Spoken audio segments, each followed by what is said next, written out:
আসসালামু আলাইকুম রহমতুল্লাহি ওবরকাতুহ। সম্মানিত দর্শক, বাংলাদেশের দুইজন প্রথিতযশা রাজনৈতিক ব্যক্তিত্ব বঙ্গবন্ধু শেখ মুজিবুর রহমান এবং শহীদ প্রেসিডেন্ট জিয়াউর রহমান, এই দুইজনের যে সমাধি ক্ষেত্র,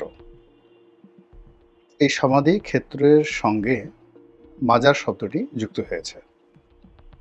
আপনারা জানেন যে আমাদের দেশে মাজার যে শব্দটি, এটি সাধারণত যারা মাজার বিশ্বাসী তাদের কাছে একটি পবিত্রময়, পুণ্যময় স্থান। তারা বিশ্বাস করেন যে এই মাজারে যার কবর রয়েছে বা এই মাজারে যার মৃতদেহ রয়েছে, তিনি একজন অলৌকিক ব্যক্তিত্ব এবং তার কর্ম পৃথিবীবাসীর জন্য কল্যাণকর, তার জীবন অনুকরণীয় এবং তার প্রতি আল্লাহর রহমত এবং বরকত রয়েছে। এবং পবিত্র কালামে পাকে যে একটি আয়াত রয়েছে যে আল্লাহর যারা বন্ধু, অলি আল্লাহ, তারা কখনো মরেন না, তাদেরকে মৃত বলো না। তো এই আলোকে অনেক পীর দরবেশ, অলিয়া উলিয়া, গাউস কুতুব থেকে শুরু করে সাহাবা একরাম, তাদের যে কবরস্থান, এটিকে আমাদের ধর্মবিশ্বাসী এক ধরনের মানুষ অত্যন্ত সমীহের চোখে দেখে। এদেরকে বলা হয় আহলে সুন্নাত ওয়াল জামাতপন্থী।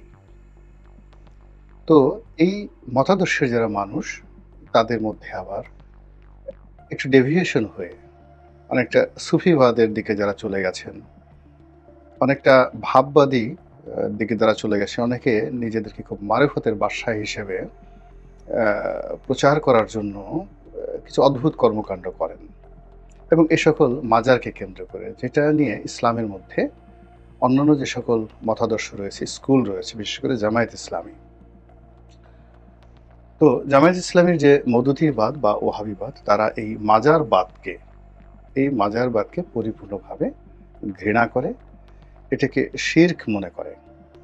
এবং এখানে যারা যাই করুক না কেন, এখন আহলে সুন্নাত ওয়াল জামাতের যারা সমর্থক, তারা নামাজ কালাম পড়েন, তারপর যাকে বলা হয় সমস্ত সুন্নত তারা পালন করেন, কিন্তু তারা ওই যে কবর জিয়ারতের উদ্দেশ্যে যান, কবর জিয়ারত করেন, বা ওখানে যারা শাহিদ অলি আল্লাহ, গাউস কুতুব রয়েছেন, তাদেরকে অলৌকিক ক্ষমতা সম্পন্ন মানুষ মনে করেন। এই চিন্তাটিকে মওদুদিবাদ সমর্থন করে না।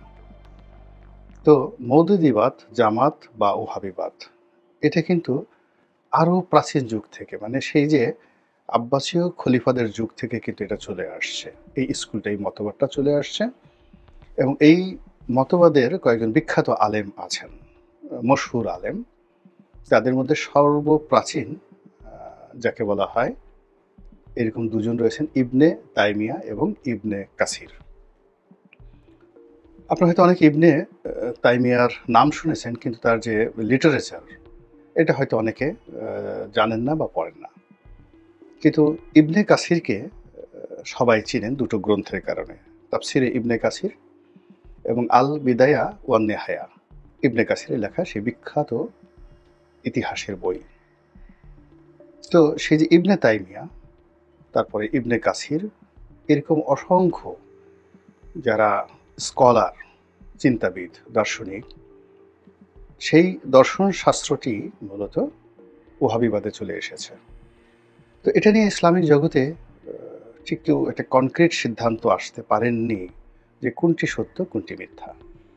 কিন্তু যেটি হলো যে আবু ওহাব নজদি, সেই আবু ওহাব নজদি নজদ প্রদেশে যিনি ধর্মগুরু ছিলেন, তার সঙ্গে এখন যে সৌদি আরবের বর্তমান রাজবংশ, এদের পূর্বপুরুষ যারা নজদ এবং হাইল, এই দুটো এলাকা যাদের রাজত্ব ছিল, এবং এই দুটো এলাকাতে এদের পূর্বপুরুষ সপ্তদশ শতাব্দীতে, মানে নবাব সিরাজউদ্দৌলার ওই সময়টিতে, সমসাময়িক কালে তারা যখন রাজত্ব করতেন, তখন এই দুই পরিবারের মধ্যে একটা বিবাহ বন্ধন হয়, অর্থাৎ ইবনে সৌদ পরিবার এবং আবু ওহাব নজদ, এই দুই পরিবারের মধ্যে। এবং এই দুই পরিবারের সম্মিলিত শক্তির কারণে তাদের যে রাষ্ট্র ক্ষমতা, সেই রাষ্ট্র ক্ষমতা যেটা ছিল নজদে, আজকে রিয়াদ যে অঞ্চল, এই এলাকাটা, এটা তারা ছড়িয়ে পড়ে পার্শ্ববর্তী আরেকটি খুব গুরুত্বপূর্ণ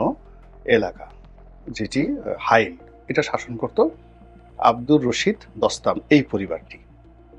তো যাই হোক, এই পরিবারের পূর্বপুরুষ শাসন করত, সেই এলাকাটাও দখল হয়ে যায়।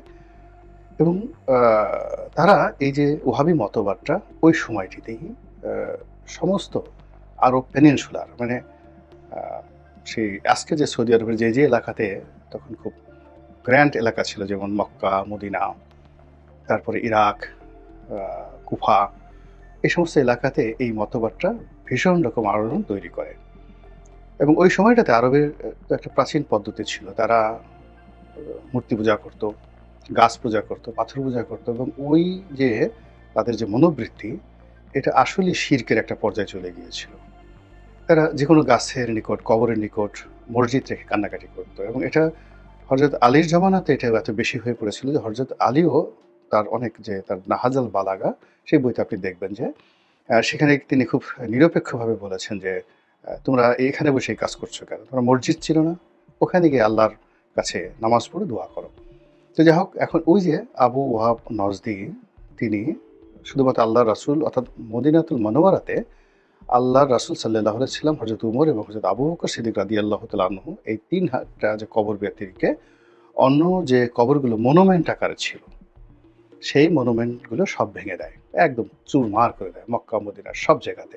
যেখানে যেখানে সাহাবাদের কবরে জাস্ট একটু উঁচু করা ছিল, প্রাচীর ছিল, বা অনেকটা মাজার আকৃতি ছিল, সেগুলো সব ভেঙে দেয়। এবং আপনারা যদি এখন জান্নাতুল বাকিতে যান, গিয়ে দেখবেন যে ওখানে কোনো কবরের অস্তিত্ব নেই। এখানে অসংখ্য সাহাবীদের কবর রয়েছে। একইভাবে মক্কাতে যদি আসেন, ওখানে ঠিক একই অবস্থা দেখতে পাবেন। মেসফালা থেকে একটু সামনে এগেলেই আরেকটি জান্নাতুল মাওয়া সম্ভবত জায়গাটির নাম, সেখানে দেখতে পাবেন। তো এই কাজটি সৌদি আরবে চলেছে দীর্ঘদিন ধরে, এখনো চলছে, যেহেতু ওখানে ওই মতাদর্শের সরকার প্রতিষ্ঠিত আছে। তো সে কারণে জামাতের যারা মতাদর্শ, তারা এইটাকে, মাজারটিকে একটি পুজো হিসেবে মনে করে, এই মতাদর্শ। এটা হলো একটা ঘটনা।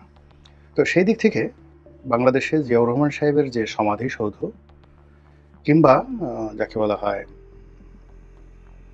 বঙ্গবন্ধুর যে সমাধিসৌধ, এইটার সঙ্গে যখন মাজার শব্দটি চলে এসেছে, এটার একটা ধর্মীয় ন্যারেটিভ দাঁড়িয়ে গেছে জামাতের নিকট। এই গেল একটা সমস্যা। দ্বিতীয়ত হলো একটা রাজনৈতিক সমস্যাও আছে। এই দুটো কবরকে কেন্দ্র করে দুটো রাজনৈতিক দল যেভাবে তাদের নেতাকর্মীদেরকে ইউনাইটেড রাখে, নিয়মিত এখানে যেভাবে যাতায়াত করে, এটাকে সেলিব্রেট করে যেভাবে, ওভাবে আসলে অন্য কোনো রাজনৈতিক দলের নেতাদের ওইরকম সেলিব্রেট করার মতো সংগঠনও নেই, আর ওইরকম মাজারও নেই। যেমন আমাদের জাতীয় 4 নেতার মাজার বলা হয় যেটিকে, অর্থাৎ এই যে আমাদের ঢাকা বিশ্ববিদ্যালয়ে যে একটা মাজার আছে, সেখানে খাজা নাজিমুদ্দিন, শেরেবাংলা একে ফজলুল হক, তো ওনাদের কবর রয়েছে, ওটাকেও মাজার বলা হয়। কিন্তু ওখানে তাদের সংগঠন না থাকার কারণে ওটা সেলিব্রেশনের পর্যায়ে পড়ে না, ওটা একটা মনুমেন্ট, জাস্ট একটা মনুমেন্ট। ওটা নিয়ে কারো কোনো মাথা ব্যথা নেই। কিন্তু জিয়াউর রহমান সাহেবের যেহেতু একটা সংগঠন আছে, বঙ্গবন্ধুর যেহেতু একটা সংগঠন আছে, এই জন্য এটা একটা রাজনৈতিক গুরুত্ব তাদের প্রতিপক্ষের নিকট অনেক অনেক বেশি। এমনকি বিএনপির লোকজন, তারাও বঙ্গবন্ধুর মাজার এটাকে ঈর্ষার চোখে দেখে, আর আওয়ামী লীগের লোকজনও জিয়াউর রহমান মাজারকে ঈর্ষার চোখে দেখে। ফলে শেখ হাসিনার জমানাতে কিন্তু বেশ কয়েকবার চন্দ্রিম উদ্যান থেকে শহীদ প্রেসিডেন্ট জিয়াউর রহমানের মাজার সরিয়ে নেওয়া, তারপরে ওখানটাকে মুক্ত করা, ইত্যাদি নানা রকম কথাবার্তা হচ্ছিল। তো সেগুলো নিয়ে যে সমস্যা, সেই সমস্যাগুলো এখন এই যে ডক্টর মোহাম্মদ ইউনূসের জামানাতে একেবারে মহিরুহ আকার ধারণ করেছে। এবং এখন ৩২ নম্বর ভাঙার পরে বঙ্গবন্ধুর মাজার ভাঙা নিয়ে কথাবার্তা হচ্ছে। বিভিন্ন মহল যেভাবে উস্কানি দিচ্ছে, এটা যেভাবে সত্য, তার সঙ্গে সঙ্গে আবার শক্তিশালী যাদের সংগঠন রয়েছে, এরকম অনেক রাজনৈতিক সংগঠন, ধর্মীয় সংগঠন, তারা চাচ্ছে যে বঙ্গবন্ধুর মাজারটা একেবারে সাধারণ একটা কবরে পরিণত হবে। এক্ষেত্রে একে ঘিরে এত কিছু দরকার নেই। এই জিনিসগুলো কিন্তু আলোচিত হচ্ছে, এবং এটা কতটা সহিংসতার পর্যায়ে যেতে পারে সেটা আমরা দেখেছি এই যখন এনসিপি নেতৃবৃন্দ গোপালগঞ্জ যাওয়ার চেষ্টা করলেন এবং সেখানে গেলেন এবং সেখানে গিয়ে মুজিববাদ নিয়ে যখন কথাবার্তা বললেন, তখন এটার যে সহিংসতা, এটার যে উন্মত্ততা, এটার যে সন্ত্রাস এবং এটার যে বাঁধ ভাঙা আবেগ কোন পর্যায়ে গেল যে 4 জনকে মানে সরকারিভাবে স্বীকার করা হচ্ছে, কিন্তু অন্য সবাই বলছে এই হতাহতের সংখ্যা আরো অনেক অনেক বেশি। তাদেরকে সরাসরি গুলি করে মেরে তারপর পরিস্থিতি সামাল দিতে হয়েছে। এবং যারা সেখানে গিয়েছেন তাদেরকে নজিরবিহীন নিরাপত্তা দিয়ে ওখান থেকে সরিয়ে আনতে হয়েছে। বাংলাদেশের ইতিহাসে মানে যেগুলোকে সাজোয়া যান বলা হয়, আমরা সাজোয়া যান বুঝি না, আমরা সাধারণত ট্যাঙ্ক বুঝি। তো ট্যাঙ্কের মতোই কিন্তু ট্যাঙ্কের যেভাবে যুদ্ধর ময়দানে যে ট্যাঙ্কগুলো থাকে তার সঙ্গে কামান থাকে, সাজোয়া যান এইভাবে কামান থাকে না, কিন্তু এদের চাকাগুলো বা অন্যান্য জিনিসগুলো আছে, এগুলো অনেকটা ট্যাঙ্কের মতোই। তো সেই সাজোয়া যানের ভিতরে ঢুকিয়ে নেতাদেরকে সেখান থেকে রীতিমতো রেস্কিউ অর্থাৎ উদ্ধার করতে হয়েছে। এরকম দুর্বিষহ অবস্থা বাংলাদেশে ঘটেনি। এটা মানুষের আবেগ, সেন্টিমেন্টকে কেন্দ্র করে। তো গোপালগঞ্জ শহরে যদি এই অবস্থা হয়, যদি এই সেম ঘটনাটা টুঙ্গিপাড়াতে হতো, তারপরে সেটা যদি মানে টুঙ্গিপাড়াতে শুধু রাজনৈতিক কর্মকাণ্ড হতো, বা যদি ডিক্লেয়ার দিয়ে মাস্টার টুঙ্গিপাড়া বঙ্গবন্ধুর মাজার হতো, তাহলে সেটার ভয়াবহতা কোন পর্যায়ে যেত এবং আগামীতে যদি এই কাজটি করার কারো অভিলাষ থেকে, ইচ্ছা থাকে, সেটা কোন পর্যায়ে যেতে পারে, ওটা আমাদেরকে মাথায় রাখতে হবে। কিন্তু তার সঙ্গে সঙ্গে আবার এটাও মাথায় রাখতে হবে যে রাজনৈতিক ক্ষমতা এত বেশি, এত প্রবল রাষ্ট্র ক্ষমতার সঙ্গে আসলে কেউ পারে না। এই রাষ্ট্র ক্ষমতা ইমাম হাসানকে খুন করেছে, বিষ প্রয়োগ করে তাকে খুন করেছে।